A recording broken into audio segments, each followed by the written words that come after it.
சோழர்கள் எந்த அளவுக்கு பல கண்டங்களை ஆட்சி செய்தார்களோ அதற்கு நிகராக ஆட்சி செய்தவர்கள் தான் நம்ம பாண்டியர்கள். பாண்டியர்கள் பார்த்தீங்கன்னா பல கண்டங்களையும் பல நாடுகளையும் ஆட்சி செய்து வராங்க.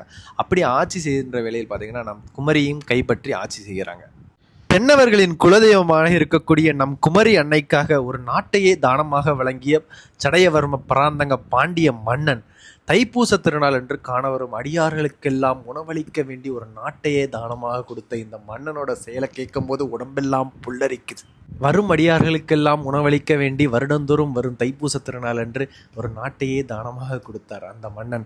அதாவது பாண்டியர்களோட குலதெய்வம் என்றே சொல்லலாம். 51 சக்தி பீடங்களில் ஒரு பீடம் தான், அதாவது 44வது சக்தி பீடம் தான் நம்ம கன்னியாகுமரி பகவதி அம்மன்.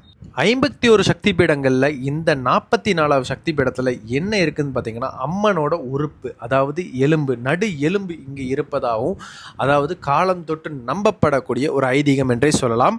இந்த கன்னியாகுமரி பகவதி அம்மனை குறித்து எழுதப்பட்ட மற்றும் கிடைக்கப்பட்ட கல்வெட்டுகளில் பார்த்தீங்கன்னா எந்த மாதிரி குறிக்கப்பட்டிருக்குன்னு பார்த்தீங்கன்னா கன்னியா பிடாரி என்றும் குமரி நாச்சியார் என்றும் குமரி பெருந்துறை என்றும் என பல நூல்களில் பல மாதிரியாக எழுதியிருக்குன்னு சொல்லலாம்.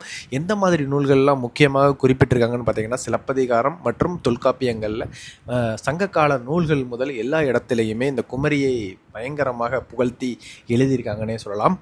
இந்தியாவில் முழுவதுமே நடக்கக்கூடிய நவராத்திரி திருவிழாக்களில் நம்ம கன்னியாகுமரி மாவட்டத்தில் சிறப்பு வாய்ந்த நம் கன்னியாகுமரி பகவதி அம்மனுக்கு 10 நாட்கள் நவராத்திரி திருவிழா நடைபெறும்னு சொல்லலாம். அதாவது 10வது நாள் பார்த்தீங்கன்னா அம்மன் வெள்ளி குதிரையில் இந்த பரிவேட்டைக்கு செல்லக்கூடிய காட்சியை பார்க்கும்போது மிகவும் பிரம்மாண்டமாக மக்கள் மனதில் ஒரு மகிழ்ச்சியை தரக்கூடிய தருணமாகவே இருக்குன்னே சொல்லலாம்.